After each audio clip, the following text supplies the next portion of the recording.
ओम नमः सिद्धिभ्यां।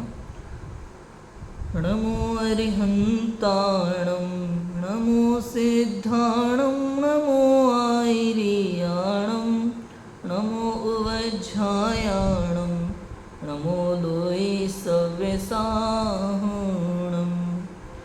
मंगलमय मंगलकरण वीतराग विज्ञान नमो ताहि जाति भय अरिहंतादि महान। करि मंगल करि हो महाग्रंथ करण को काज जाति मिले समाज सब पावे निज पद राज। इस भव तरु का मूल एक जानहु मिथ्या भाव ताको कर निर्मूल अब करिए मोक्ष पाव। आचार्य कल्प पंडित टोडरमल जी द्वारा विरचित मोक्ष मार्ग प्रकाशक ग्रंथ 7वां अधिकार जैन मिथ्या दृष्टियों का विवेचन। कि जिन्होंने जैन कुल में जन्म लिया है, शास्त्र स्वाध्याय करते हैं, धर्म करना चाहते हैं, पर वे धर्म के सही स्वरूप को नहीं समझ पाते, उनमें क्या भूलें करते हैं, धर्म क्या है और वो क्या धर्म मान लेते हैं, इसकी चर्चा यहाँ चल रही है।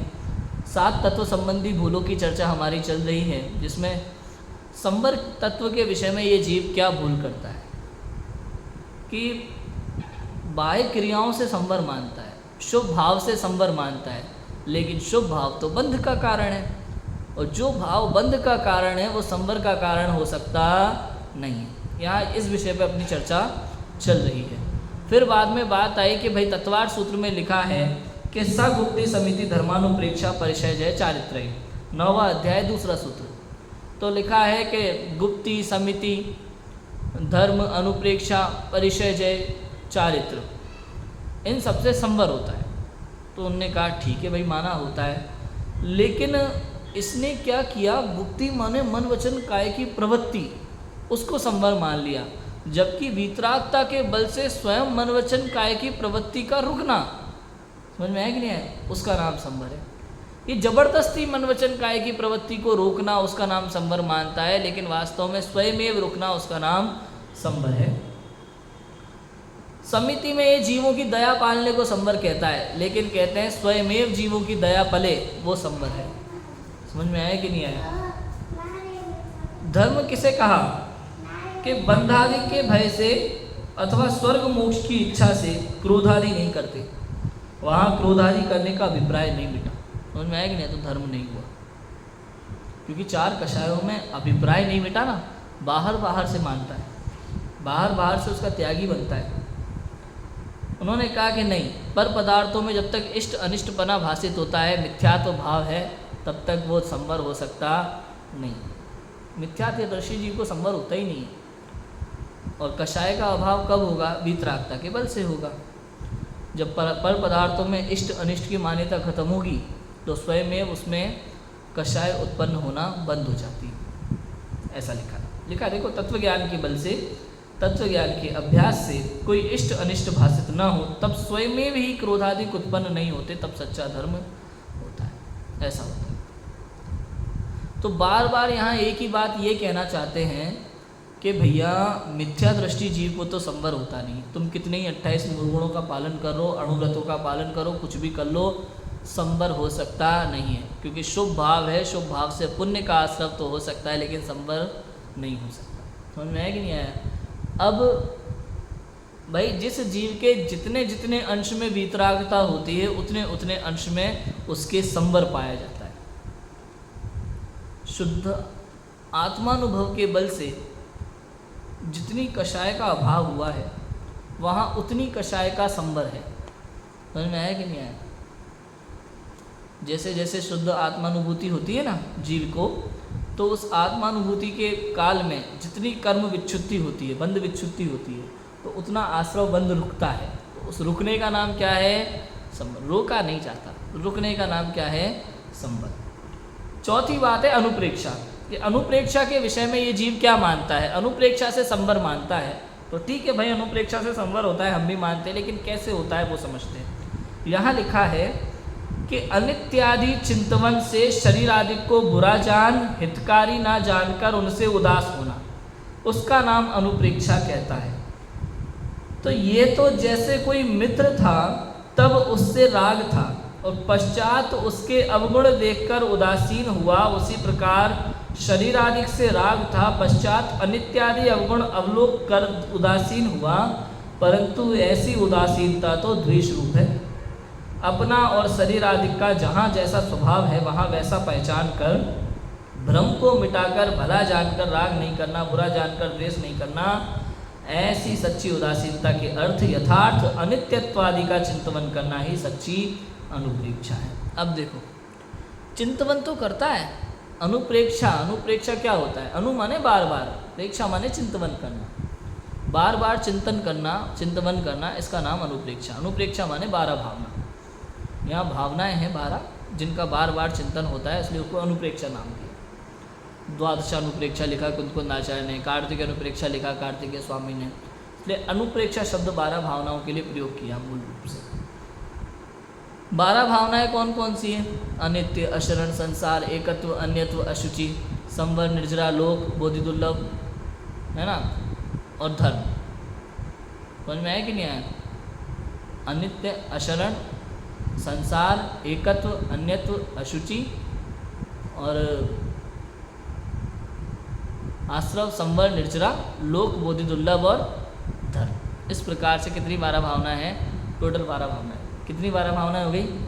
12 भावनाएं हो गई, टोटल 12 भावनाएं हो गई। ठीक है, तो इन अनित्य आदि के चिंतन से शरीर आदि को बुरा जानकर, हितकारी ना जानकर उनसे उदास होना, उसका नाम अनुप्रेक्षा कहता है। अभी क्या है राजू भाई? अनित्य भावना है। अनित्य भावना में क्या चिंतन करता है ये जीव? सब कुछ क्षणभंगुर है, सब कुछ क्षणभंगुर है। अभी बचपन है, फिर जवानी है, फिर बुढ़ापा है, कलर का, कोई आज मर रहा, कोई कल मर रहा है, बड़ी समस्या है। बुदरदास जी क्या लिखते हैं? राजा राणा छत्रपति हाथिन की असवार, मरना सबको एक दिन अपनी अपनी बार।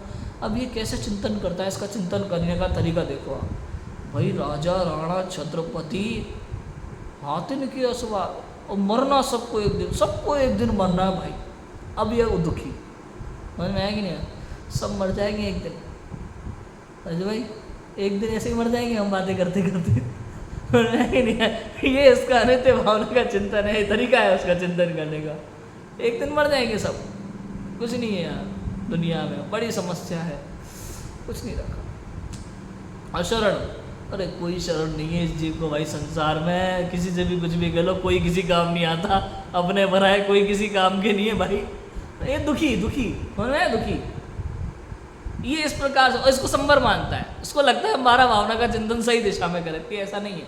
तुमने पढ़ा राजा राणा छत्रपति हाथिन के असवार, मरना सबको एक दिन, भाई लास्ट लाइन पे थोड़ा बल दे देते ना, अपनी अपनी बार, कितनी ताकत मिल जाती है आप बताओ। अपनी अपनी बार भैया, जब तक मेरी बारी नहीं आएगी तब तक किसी में ताकत नहीं है कि कोई मुझे मार सके। वैसे तो मेरा स्वभाव ही चैतन्य है, मुझे जन्म मरण मेरे है ही नहीं, मैं जन्मना मरना मेरा स्वभाव ही नहीं है। ये तो संयोगवश कहा जाता है जन्म मरण, शरीर के संयोग से आत्मा का जन्म मरण कह दिया जाता है व्यवहार से। जन्म मरण तो आत्मा का होता ही नहीं। अब इस शरीर के संयोग से भी भैया अपनी अपनी बार, जब तक तेरे आयु कर्म का उदय तब तक मरने वाला। लौकिक कहावत क्या है? जाको राखे साइया मार सके ना कोई। तो कहते भाई जाको राखे आयु कर्म मार सकता, जिसकी आयु बची उसे कोई नहीं मार सकता। निज आयु क्षय से मरण हो, यह बात जिनवर ने कही, तुम मार कैसे सकोगे जब आयु दे सकते नहीं। किसी की ताकत नहीं है भैया दुनिया में। कोई काला जादू कर दे तो जल्दी मर जाएंगे, क्यों? अच्छा काला जादू कर दे तो दुखी तो हो सकते हैं राजू भाई, क्यों? उसने पूरी प्लानिंग की है तुम्हें दुखी करने की। भाई साहब जब तक तेरे कर्म का उदय नहीं होगा ना, तो दुनिया के कोई देवी देवता तुझे दुखी नहीं कर सकते, समझ लेना, कोई नहीं। और अगर तुझे किसी बात से दुख हो रहा है तो समझ लेना ये तेरे पूर्व कर्म का फल है। प्रकृति में किसी के साथ अन्याय नहीं होता भैया, अन्याय किसी के साथ नहीं। समझ में आ रहा है कि नहीं आ रहा? XYZ कोई भी, प्रकृति में किसी के साथ भी अन्याय होता, जो भी हो रहा है आपके पूर्व कर्म का फल है। दुनिया में कई तरह के प्रश्न आपको दिखाई देंगे जब भी आप संसार में घूमोगे। छोटी छोटी बच्चियों के साथ गलत चीज़ें होती देखी जाती हैं। भाई उस बच्ची का क्या दोष है? लोग ये कहते हैं ना, उस बच्ची, छोटी सी बच्ची ने क्या बिगाड़ा, तुम्हें नहीं पता उसने पूर्व जन्म में क्या क्या गुल खिलाए हैं।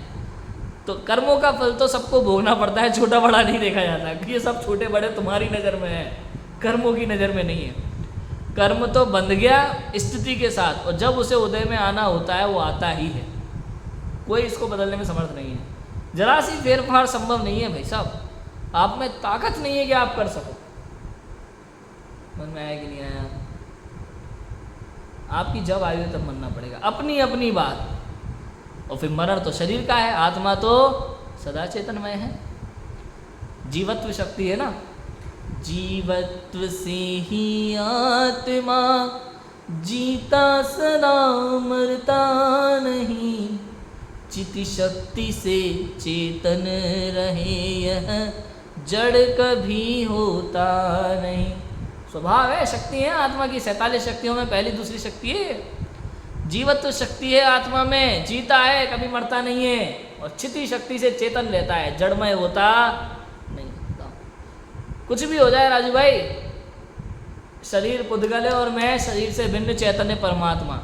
अनादिकाल से इस जीव को शरीर का बराबर संयोग है। आज तक ऐसा नहीं हुआ कि ये शरीर के बिना एक समय भी रहा हो, एक समय भी, अनादिकाल से लेकर आज तक शरीर सहित रहा है।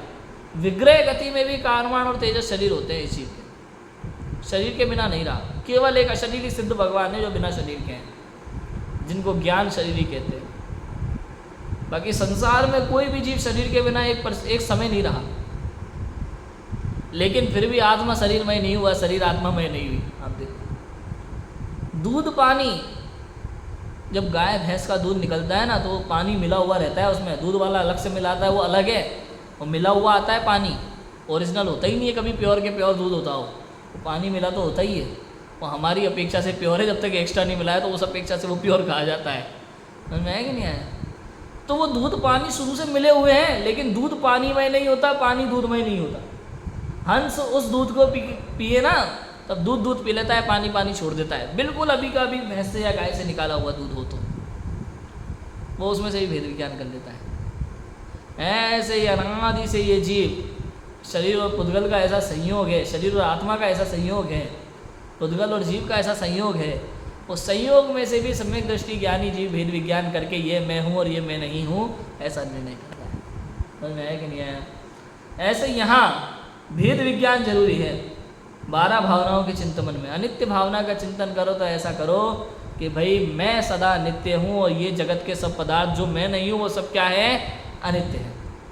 बस ऐसा, और कुछ नहीं, ज़्यादा सोचना ही नहीं है। शरीर को अपना मान के बैठे थे, आपके शरीर से नफरत करने लग जाए, ये तो किसी का होता नहीं है भैया, आत्महत्या कर ले भैया ये उपाय नहीं। कहता है, उदाहरण दिया कि जैसे मित्र था उससे राग करता था, पश्चात उसके अवगुण देखकर उदासीन हुआ, उसी प्रकार शरीर आदि से राग करता था, पश्चात अनित्य आदि अवगुण अवलोक कर उदासीन हुआ, परंतु ऐसी उदासीनता तो द्वेष रूप है। द्वेष रूप। मैंने एक बार मित्र का उदाहरण दिया था आत्मानुशासन में प्रवचन करते हुए, आपको याद होना चाहिए कि कोई मित्र है, बिल्कुल सगा मित्र है, सगा मित्र, उसके लिए बचपन से हमने बहुत उपकार किए, उस पर अपनी पढ़ाई छोड़ करके उसकी पढ़ाई की ध्यान रखा, उसकी किताबें ला के दी। याद है ना, मैंने प्यार किया पिक्चर में होता है ऐसा, वो अपने दोस्त के लिए किताबें लाता है, बाद में वो भूल जाता है ना, ये सारी चीज़ें आप लगा लो ऐसे। तो मैंने अपने फ्रेंड के लिए सब किया, बाद में मुझे पता चला, किसी ने मुझे बताया है, मैंने अपने कानों से सुना कि ये तो दूसरे दोस्तों में मुझे बेवकूफ़ समझता है कि मेरा एक पागल दोस्त है और मैं उसे हमेशा पागल बनाता हूँ। समझ में आया कि नहीं आया? मैं ज़रा सी कुछ मांगता हूँ, वो मेरी दोस्ती में मुझे ला कर देता है, अपनी चीज़ों के लिए सेक्रीफाइस कर देता है और मेरे को ला के देता है।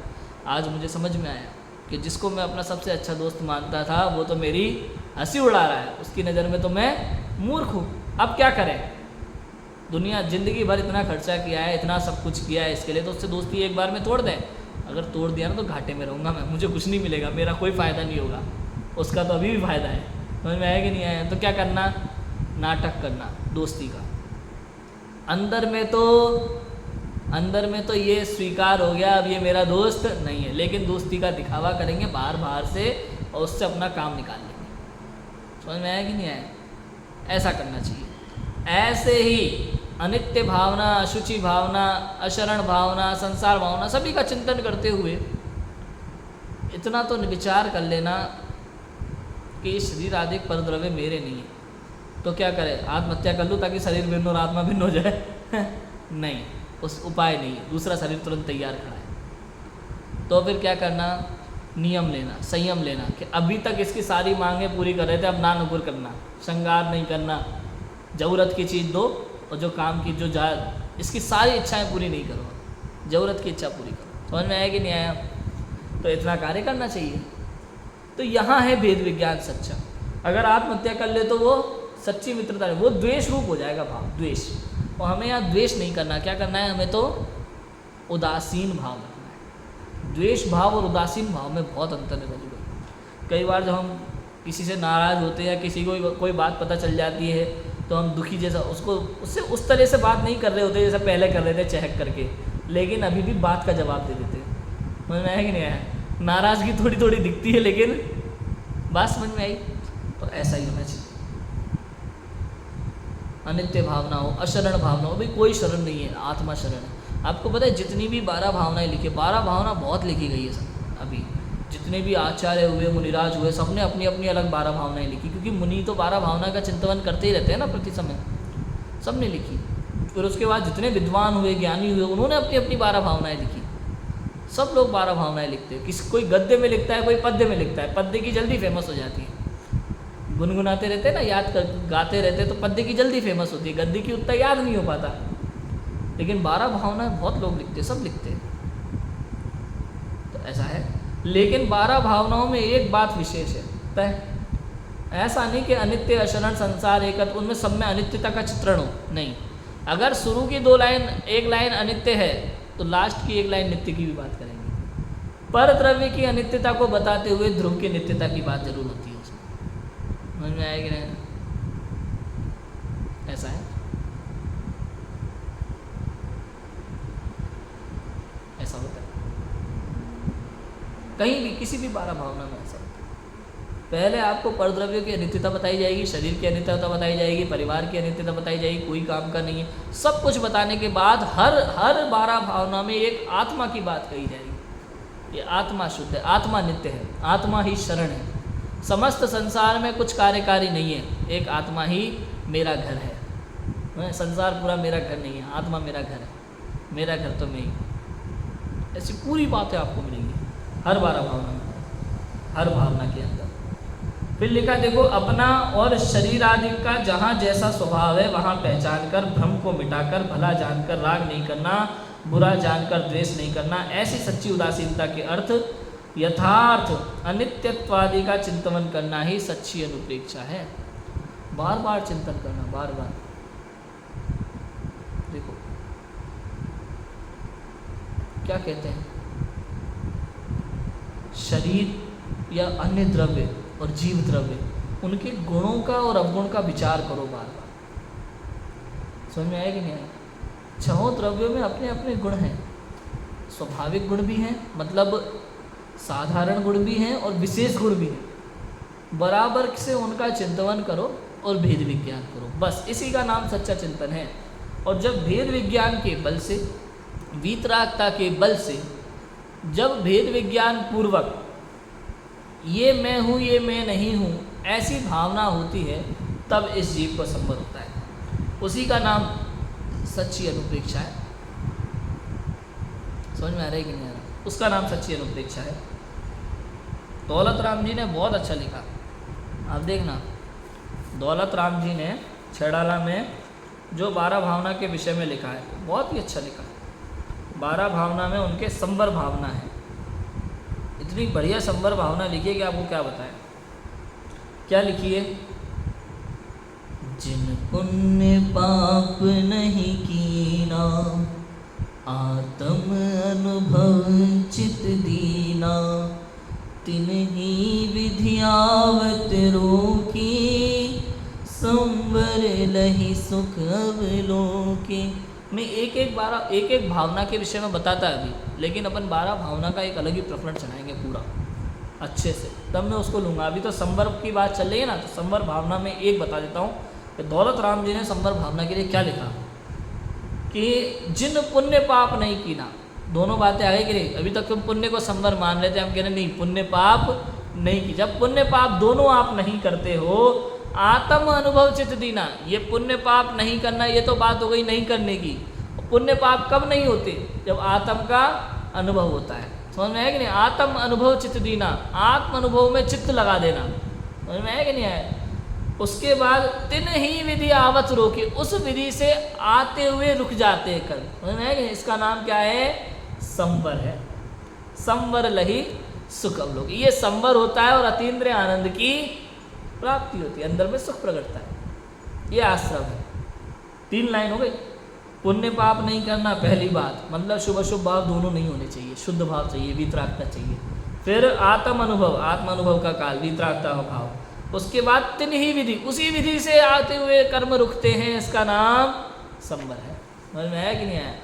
शुद्धोपयोग के बल से संवर होता है, और बाद में तो जो एक बार कर्म का रुकना हुआ, शुद्धोपयोग के बल से जो निर्जरा हुई ना, संवर निर्जरा हुआ, दोबारा वो कर्म वापस आते नहीं है। समझ में है कि नहीं है? इसका नाम क्या है? वो वीतरागता का बल है। शुद्धोपयोग के बल से ही संवर निर्जरा है, शुभ भाव से संवर निर्जरा होती नहीं। जो बात आई थी ना पहले कि मुनिराज के जीवन में तो होता है एक ही भाव से, वहाँ भी क्या बताया था अपन ने कि शुभोपयोग से नहीं है, शुद्धोपयोग के बल से जिन कर्मों का बंध रुका था, उसका नाम संवर है। अब भले शुभोपयोग है, लेकिन वीतरागता जितनी प्रकट हो गई ना, उस वीतरागता के बल से अब वो कर्म आते नहीं है। कौन से कर्म नहीं आते? कि जितने कर्मों का अभाव हुआ है वो कर्म नहीं आते। 3 कसाय चौकड़ी का अभाव हुआ है ना, तो 6वें गुणस्थान में भी 3 कसाय चौकड़ी का संवर उनके लगातार चल रहा है कि नहीं चल रहा? बताओ क्यों? क्योंकि आश्रव बंध रुका हुआ है, तो संवर चल रहा है। तो वो किससे चल रहा है? शुभ भाव से कि वीतरागता से? राग में तो बंध चालू है। क्यों? क्योंकि उनके राग कितना बचा है? अब संजुलन संबंधी राग बचा है, तो संजुलन संबंधी बंध चालू है कि नहीं चालू? तो ऐसा है, इतना है। ठीक है, तो इसका नाम सच्ची अनुप्रेक्षा है। किसका नाम सच्ची अनुप्रेक्षा है? कि अपना और शरीरादिक का, अपना और शरीरादिक में सब आ गए, कर्म आदिक में सब आ गए। समझ में? सबका जैसा जहाँ स्वभाव है वैसा वहाँ पहचान कर, भाई इसका स्वभाव ये है, इसका ये है, बस ऐसा निर्णय करना। इसका नाम सच्ची उदासीनता है। ये मैं हूँ, ये मैं नहीं हूँ, ये मैं नहीं हूँ, ये मेरा नहीं है। रोना नहीं, नहीं है तो नहीं है भाई, मैं हूँ ना, मैं अनंत गुणों का धनी, मुझे इसकी जरूरत नहीं है, मेरा नहीं है ना, मेरा, मैं इसका कुछ कर सकता हूँ ना ये मेरा कुछ कर सकता है, मैं कर्म का कुछ नहीं कर सकता, कर्म मेरा कुछ करने में समर्थ नहीं। ये सच्ची उदासीनता है। पर द्रव्य से उदासीन भाव हो जाना, मेरा कुछ कर ही नहीं सकता तो बात ही खत्म।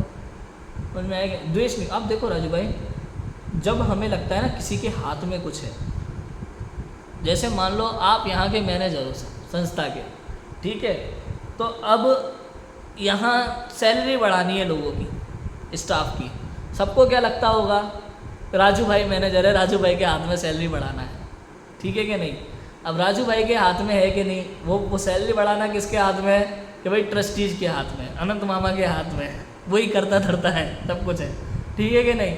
अब ये लोग अब आप नहीं बढ़ा रहे हो तो ये लोग क्या करेंगे? द्वेष करेंगे। क्यों? इनकी बुद्धि में क्या है कि राजू भाई मैनेजर है, वो हमारी सैलरी नहीं बढ़ा रहे, तो ये क्या करेंगे आपसे?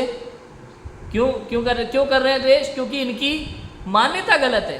द्वेष क्यों कर रहे हैं? क्योंकि इनकी मान्यता, इनको लगता है कि राजू भाई के हाथ में, जबकि राजू भाई के हाथ में है ही नहीं। अगर ये कहें, अब ये तो द्वेष भावना थी अभी तक, अब इनको पता है कि नहीं राजू भाई के हाथ में नहीं है, मामा के हाथ में।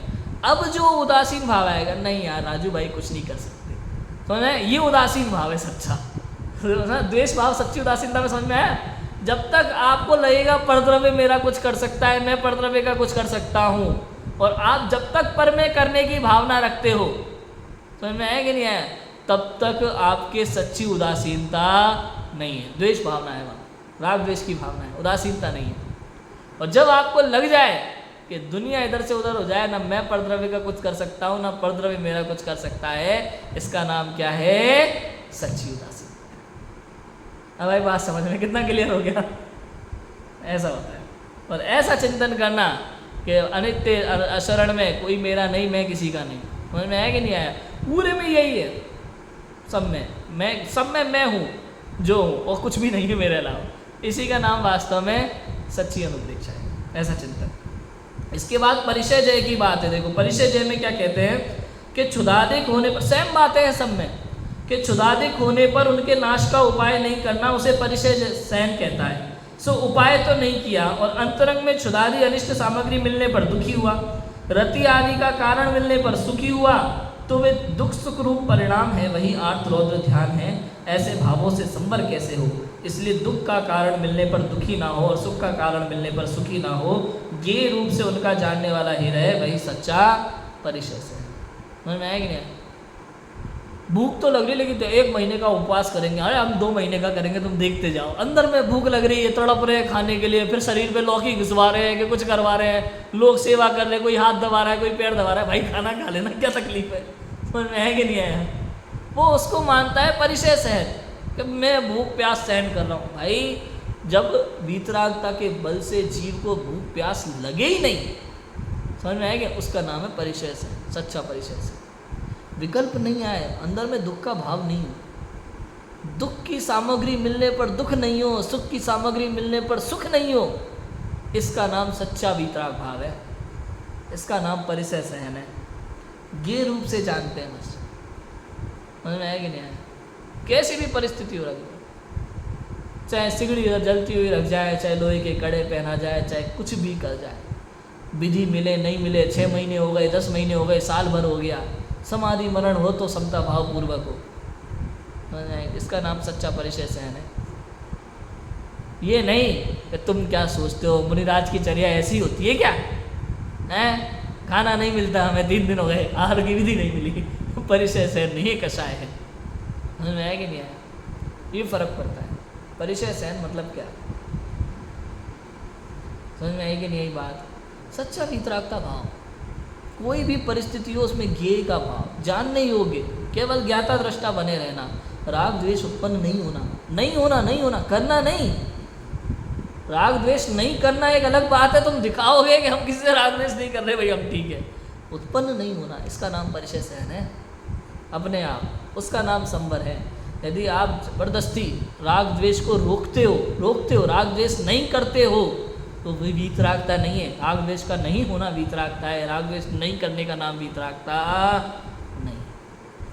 बात समझ में आएगी नहीं? और वीतरागता से संवर होता है, राग द्वेष से संवर होता नहीं। राग द्वेष नहीं करने से संवर नहीं होता, राग द्वेष नहीं होने से संवर होता है।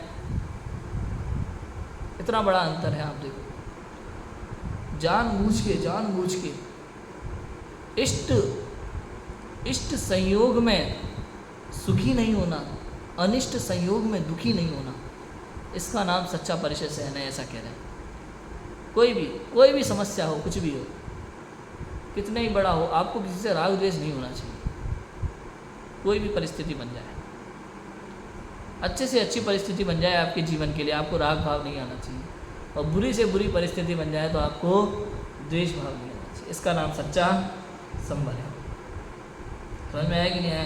और आगे बहुत सी बातें हैं इसमें। चारित्र की बात है, देखो चारित्र के विषय में क्या कहते हैं कि तथा हिंसादि सावध्य योग के त्याग को चारित्र मानता है, वहाँ महाव्रतादि रूप शुभ योग को उपादेयपने से ग्राह्य मानता है, परंतु तत्वार्थ सूत्र में आश्रव पदार्थ का निरूपण करते हुए महाव्रत अनुव्रत को भी आश्रव रूप कहा है। वे उपादेय कैसे हों? और आश्रव तो बद्ध का साधक है और चारित्र मोक्ष का साधक है, इसलिए महाव्रतादि रूप आश्रव भावों को चारित्रपना संभव होता नहीं है। सकल कसाय रहित जो उदासीन भाव है उसी का नाम चारित्र। बोल्ड अक्षर में लिखी है बात पंडित टोडरमल जी। क्या लिख रहे हैं कि हिंसादि सावध्य योग के त्याग को चारित्र मानता है और महाव्रतादि रूप शुभ योग को उपादेय होने से ग्राह्य मानता है। जिनमें हिंसादिक बहुत होते हैं ना, उसको नहीं करना, हिंसा नहीं करना, मतलब वही अहिंसा का भाव, उसको क्या मानता है? चारित्र मानता है। और महाव्रताधिक शुभ योग को उपादेय से ग्राह्य मानता है, ये करने योग्य है, इन्हीं से मोक्ष होगा। समझ में आए? मुनि व्रत धारण करने से मोक्ष होता है, बिल्कुल सही बात है, मुनि पने बिना मोक्ष नहीं होता। लेकिन ये अर्थ क्या है उस बात का? मुनि पना मतलब क्या? ये बाह्य 28 मूलगुण को मुनिपना मानता है, जबकि मुनिपना 3 कसाय चौकड़ी के अभाव रूप जो वीतरागता प्रकट हुई है उसका नाम मुनिपना है। बाहर से तो नग्न होते ही, वो बात सही है, लेकिन अंतरंग से 14 परिग्रह रहित होना जरूरी है। जब अंदर से 14 परिग्रह रहित हों तब बाहर के 10 परिग्रह रहित होंगे। बाहर के 10 परिग्रह रहित हैं लेकिन अंदर के 14 परिग्रह वैसे के वैसे विद्यमान है, तो उसका कोई फायदा। ऐसा है। क्या लिखते हैं बोल्ड में कि तत्वार्थ सूत्र में आश्रव पदार्थ का निरूपण करते हुए महाव्रत अणुव्रत को भी आश्रव रूप का। आश्रव है, शुभ भाव है ना, अणुव्रत हो या महाव्रत हो शुभ भाव है, तो आश्रव तो है। उपादेय कैसे हो? आश्रव तो बंध का साधक है और चारित्र मोक्ष का साधक है। चारित्र मतलब क्या है यहाँ पे पता है? कि निश्चय से आत्मानुभूति, आत्मलीनता चारित्र है, निर्विकल्प अवस्था चारित्र है। और जब उस निर्विकल्प अवस्था में जिन कर्मों की बंध विच्युति हो जाती है, जिन कर्मों का बंध का अभाव होता है, और उसमें उसके अभाव पूर्वक जितनी वीतरागता प्रकट होती है वो वीतराग भाव चारित्र है वास्तव में। समझ में आया कि नहीं है? बाहर से वो उसके उस संबंधी बाहर में चर्या भी दिखाई देती है, वो व्यवहार चारित्र कहलाता है। लेकिन वो बाहर की क्रियाएं संवर नहीं है, तो वो जो वीतराग भाव है ना वो संवर का कारण है, क्रिया संवर का कारण नहीं है। वो वीतराग भाव के स्वरूप क्रिया तो वैसी होगी ही होगी भाई शक्कर जितनी डालोगे दूध उतना ही मीठा होगा। समझ में आए कि नहीं? अंदर में जितना वीतराग भाव होगा उतनी क्रिया शुद्ध होगी, ये बात बिल्कुल सही। लेकिन क्रिया संवर का कारण नहीं है। दूध मीठा, मीठे का कारण दूध नहीं है, मीठे का कारण क्या है? शक्कर। ऐसे ही क्रिया संवर का कारण नहीं है, संवर का कारण क्या है? वीतराग भाव। क्लियर हुआ? तो ऐसा है, कभी भी लगा लेना। लोगों को यही लगता है रजबी, आज भी बाहर में यही लगता है कि बाहर के 28 मूल गुणों से संवर निर्जरा होती होगी मुनि राजों के। ऐसा नहीं है भैया, ऐसा नहीं है। उनके वो 3 कसाय चौकड़ी के अभाव पूर्वक जो वीतरागता प्रकट हुई है, सकल चारित्र प्रकट हुआ है, उस वीतराग भाव के कारण संवर निर्जरा है, उसके कारण संवर है, वीतराग भाव के कारण। बिल्कुल वैसे ही कैसे कि जैसे शक्कर से दूध मीठा होता है, है कि नहीं है? दूध मीठा का कारण नहीं है, मीठा का कारण क्या है? शक्कर। वैसे ही मुनिराजों के 28 मूल गुण, गुप्ति, समिति, चारित्र, अनुप्रेक्षा, धर्म, ये सब संवर का कारण नहीं है। अंदर में जो वीतराग भाव है वो वीतराग भाव संवर का कारण है। समझ में आया कि नहीं आया? ये क्रियाएं वीतराग भाव के कारण से इतनी अच्छी दिखाई देती हैं आपको। दूध इतना मीठा हुआ क्योंकि शक्कर उतनी डाली है उसने, शक्कर से दूध मीठा होता जा रहा है। लेकिन इसका मतलब दूध मीठे का कारण नहीं है, मीठे का कारण तो शक्कर है। ऐसे ही बाह्य में क्रियाएं कितनी भी उत्कृष्ट हो, महाव्रतों का पालन हो, अणुव्रतों का पालन हो, कुछ भी हो, लेकिन वो संवर का कारण नहीं है, संवर का कारण तो वीतरागता है। ऐसा कह रहे हैं। समझ में आया कि नहीं आया? ऐसा होता है। इसलिए महाव्रतादि रूप आश्रव भावों को चारित्र बना संभव नहीं होता। सकल कसाय रहित जो उदासीन भाव है उसी का नाम चारित्र। सकल कसाय रहित, सकल चारित्र जिनके प्रकट हो गया, वीतराग भाव उनका चारित्र। जो चारित्र मोह के देशघाती स्पर्धकों के उदय से महामंद प्रशस्त राग होता है, वह चारित्र का मल है। उसे छूटता ना जानकर उसका त्याग नहीं करते, सावध्य योग का ही त्याग करते हैं। परंतु जैसे कोई पुरुष कंद मूल आदि बहुत दोष वाली हरितकाय का त्याग करता है और कितनी ही हरितकायों का भक्षण करता है, परंतु उसे धर्म नहीं समझता, उसी प्रकार मुनि हिंसादि तीव्र कसाय रूप भावों का त्याग करते हैं और कितने ही मंद कसाय रूप महाव्रतादि का पालन करते हैं, परंतु उसे मोक्ष मार्ग नहीं पाते। समझ में आया कि नहीं आया? मतलब मुनिराजों के 3 कसाय चौकड़ी का अभाव हो गया, लेकिन एक कसाय बाकी है, संजुलन कसाय चौकड़ी बाकी है, लेकिन वो उसको उपादेय नहीं मानते, उसको भी अभाव करने योग्य मानते। जैसे कोई वर्तमान की भूमिका में कंदमूल आदि का त्याग करता है, रात्रि भोजन का त्याग करता है, पत्ती आदि नहीं खाता है, लेकिन फिर भी लौकी तोरई आदि कुछ सब्जियां खाता है। समझ में आएगी? कई हरितकाय का त्याग है, लेकिन कईयों को वो अभी भी ले रहा है, भक्षण करता है उनका, लेकिन फिर भी उसको भक्षण करने योग्य उपादेय मानता नहीं है। अगर माने तो कभी उसका त्याग नहीं करे। मुनिराज पानी को भी त्याग ग्रहण करने योग्य नहीं मानते, अगर मानते तो अंत समय में पूरा त्याग नहीं करते। आचार्य पद ग्रहण करने योग्य नहीं मानते, अगर मानते तो अंत समय में उसको त्यागते नहीं। मतलब इस संसार में ग्रहण करने योग्य कुछ है ही नहीं। ये सारी सांसारिक चीज़ों को वो हे दृष्टि से ही देखते, उपादेय नहीं है। समझ में आया कि नहीं आया? ये 28 मूलगुणों को भी उपादेय नहीं मानते। आप देखो कितनी बड़ी बात है। क्या लिखा? कितने ही मंद कसाय रूप महाव्रत आदि का पालन करते हैं परंतु उसे मोक्ष मार्ग नहीं। तीव्र कसाय का तो अभाव कर दिया है, थोड़ी मंद कसाय बाकी है, किंतु उसका भी जल्दी ही अभाव करेंगे, उसे उपादेय मानते नहीं। समझ में आया कि नहीं आया? ऐसा है। अब प्रश्न, यदि ऐसा है तो चारित्र के 13 भेदों में महाव्रत कैसे कहे? चारित्र के 13 भेद में महाव्रत है तो क्यों कहा? कि भाई वो व्यवहार चारित्र कहा है और व्यवहार का नाम उपचार है, सो महाव्रतादि होने पर ही वीतराग चारित्र होता है। ऐसा संबंध जानकर महाव्रतादि में चारित्र का उपचार किया है। निश्चय से निकषाय भाव है, वही सच्चा चारित्र है। भाई ये व्यवहार चाहे महाव्रतादि है ना, महाव्रतादि और वीतराग भाव दोनों में अविनाभाव संबंध जानना। कैसा अविनाभाव संबंध? कि 3 कसाय चौकड़ी का अभाव है तो महाव्रत है, और अगर 3 कसाय चौकड़ी का अभाव नहीं है तो महाव्रत भी नहीं है। ऐसा अविनाभाव संबंध है। इसलिए उस महाव्रत को क्या कह दिया? चारित्र कह दिया व्यवहार से। क्यों? क्योंकि जब वीतराग भाव होता है, 3 कसाय चौकड़ी का अभाव संबंधी जो वीतराग भाव होता है, चारित्र होता है, वास्तव में वो चारित्र है। लेकिन वो होता है ना तो महाव्रत होते ही होते हैं। ऐसा दुनिया में कोई नहीं है जिनके 3 कसाय चौकड़ी का अभाव हो गया हो और बाहर में 28 मूल गुणों का पालन नहीं होता हो, बाहर में महाव्रत आदि नहीं हो, ऐसा होता ही नहीं है। ये असंभव है। यदि बाह्य में 28 मूल गुण नहीं है तो समझना अंदर में 3 कसाय चौकड़ी का अभाव भी नहीं, असंभव बात है। हाँ, अंदर में 3 कसाय चौकड़ी का अभाव नहीं है, किंतु बाह्य में 28 मूल गुणों का पालन दिख सकता है। लेकिन अंदर में 3 कसाय चौकड़ी का अभाव हो गया और बाह्य में 28 मूल गुण नहीं दिखे, ऐसा हो सकता?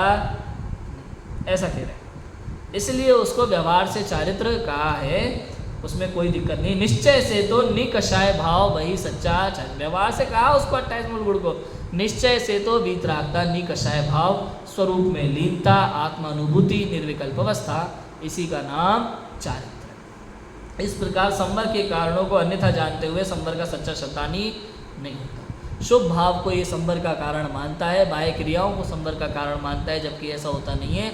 संवर का मुख्य कारण तो शुद्धोपयोग है और वीतराग भाव है। इतनी बात यहाँ की। अभी इसमें निर्जरा तत्व संबंधी इस जीव की कैसी भूलें होती हैं और मोक्ष तत्व संबंधी इस जीव की कैसी भूलें होती है, आगे उसकी चर्चा आएगी, उसकी बात अपन करेंगे। अभी की बात को विराम देते हैं। ओम नमः शिवाय।